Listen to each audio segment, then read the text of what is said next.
Maligayang araw po. It's showtime! Nagkaroon ng debate sa mga historiador. Ano nga bang tunay na shade ng kulay bughaw sa ating unang watawat? Sky blue?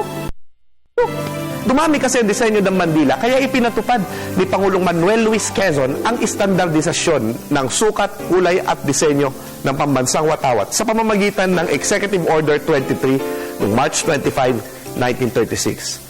Tinanggal ang mukha sa araw na dating nakalagay sa unang bandila ni General Emilio Aguinaldo at itinakda na navy blue ang kulay ng asul nito.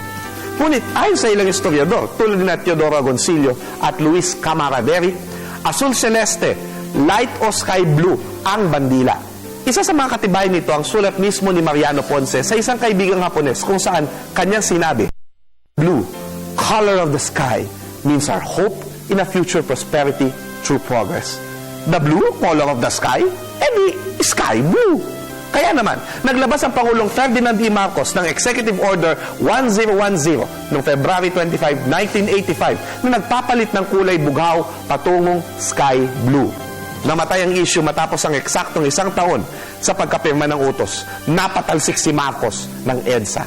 Ayon naman sa ibang historiador, azul marino, dark o navy blue ang bughaw dahil ito ang kulay ng bandila ng Estados Unidos na pinagbatayan ng mga kulay ng pambansang watawat ayon sa orihinal ng pagsasarili, ang ACTA.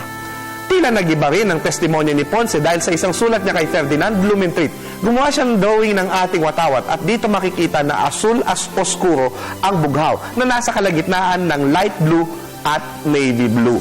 Sabihin na lamang natin, nagkaroon ng maraming bersyon ng asul ang watawat dahil nang iniutos ni Pangulong General Emilio Aguinaldo na ipakopya ito. Kung ano lamang ang mga telang makuha, yun ang itinatahi. Tulad ng sinabi ni Dr. Derry, revolusyon, magulong panahon.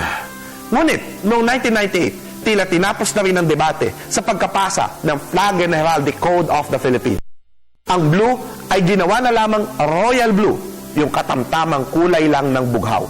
Bakit nga ba mahalaga ang tila mababaw o trivial na usapin ng kulay at mga disenyo ng watawat at ang mga kahulugan nito?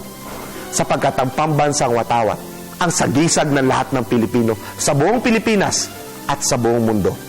Nararapat lamang na iisang disenyo nito para sa bawat umaga ng mga bata, profesional at mamamayan ay manunumpa ng katapatan at magpupugay sa isang himig at isang bandila sa alinmang sulok ng bansa. Sumusumpa tayo sa isang inang bayan na siyang nararapat lamang pagsilbihan, isip, salita at gawa. Ako po si Xiao Chua para sa telebisyon ng bayan. And that was Xiao.